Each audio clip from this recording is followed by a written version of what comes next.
Изгорената Богородична црква во Париз не е само гордост на Франција, туку и еден од најважните културно-историски споменици во светот, символ на европската култура и цивилизација.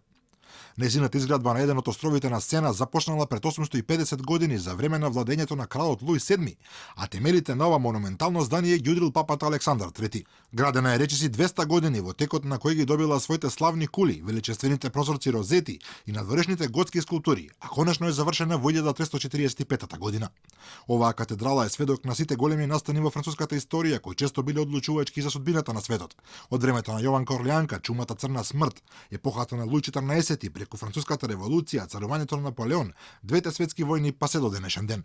За незиното значење во животот на францускиот народ зборува изјавата на претседателот Емануел Макрон дадена пред изгорените ѕидови на Нотр-Дам.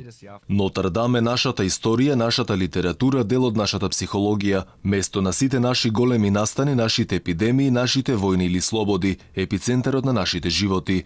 Во својата бурна историја, Богородичната црква повеќе пати била вандализирана. Во текот на француската револуција била тешко оштетена, а верската иконографија намерно уништена.